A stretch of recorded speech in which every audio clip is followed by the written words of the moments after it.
की बातों को सुनकर मैं भी उनके साथ चले गए। उसने कहा ठीक है, ये चर्चा से नहीं जुड़ूंगी।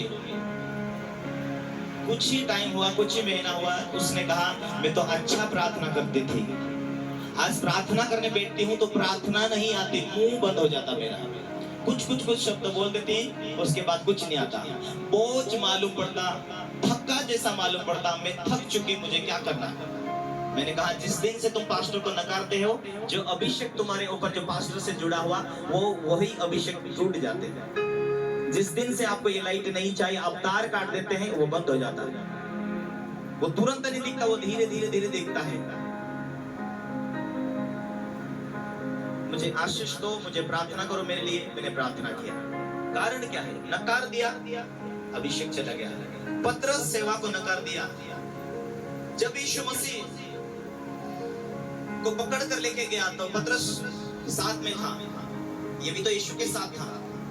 पतरस ने कहा नहीं। 3 बार पतरस ने इनकार किया। जब यूहन्ना 21 को देखते हैं तो जब यीशु जीवित होने के बाद में वापस चेलों के बीच में वापस आया तो पतरस सारे चेलों को लेकर झील के किनारे जाकर मछलियां पकड़ रहा था। सारी रात मछली पकड़ने के लिए कोशिश करता रहा, कुछ भी नहीं मिला। प्रभु आकर देखा, ए बच्चों कुछ मछलियां पकड़ी? नहीं। जब उसने कहा जाल डालो, जब उसने जाल डाला, प्रभु तू कहे तो उसने जाल डाली, बहुत सारी मछलियां आई। जब पतरस को प्रभु ने कहा जो तू सेवा छोड़ दिया, मेरा काम छोड़ दिया, मेरी महिमा करना छोड़ दिया, फिर से प्रभु ने पूछा हे पतरस तू मुझसे प्रेम करता है? हाँ प्रभु मैं प्रेम करता हूँ। फिर से पूछा पतरस प्रेम करता है? हाँ प्रभु। फिर मेरी भेड़ चरा, फिर मेरी भेड़ चरा, फिर मेरी भेड़ चरा। जो पतरस यीशु के क्रूस के ऊपर मरने से पहले यीशु को नकारा था, वही शब्दों को जो पतरस के मुंह से निकला था, यीशु जीवित होकर वापस आया तो यीशु ने वही पतरस को तेरे मुंह से तूने नकारा, तेरे मुंह से फिर नकारे हुए शब्दों को तोड़, जो तूने नेगेटिव बोला उसे पॉजिटिव में बदल, जो तूने मुझे कहा मैं यीशु को नहीं पहचानता हूं। और जब पतरस यीशु को मिला तो यीशु ने उस बातों को याद करवाया। हालेलुया। तुम तुम्हारे बातों से दोषी या निर्दोष ठहराए जाते हो। जो तुम मुंह से शब्दों को बोलते हैं उसी कारण से तुम्हारा अभिषेक रुकता है।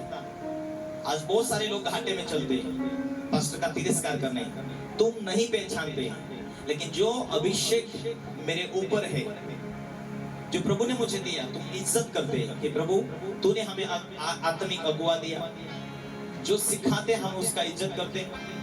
परमेश्वर तूने खड़ा किया, प्रेरित 3 का 26 कहता मैंने तुम्हारे बीच में अपने दास को खड़ा किया इसीलिए कि तुम्हारी बुराई को फेर दे और तुम उस बुराई को छोड़कर भलाई में आओ, तब परमेश्वर तुम्हें आशीष दे। ये प्रभु तेरा भेजा हुआ है। ये समझ के जब आप इज्जत करते हैं वो अभिषेक आपके लाइफ में आता है। हालेलुया। बहुत सारे लोग दूर चले जाते हैं, फिर उनके लाइफ में अनहोनी घटना घटती है, दिक्कतें आती है, मुश्किल आती है। जब अभिषेक है तो प्रार्थना करते जाते हैं। तुम्हारे जीवन में तुम्हारी गिरावटी के टाइम में तुम प्रभु के दास को, अपने आत्मिक माता पिता को देखते, कमजोरी के टाइम में आत्मिक माता पिता को दर्शन में देखते हैं।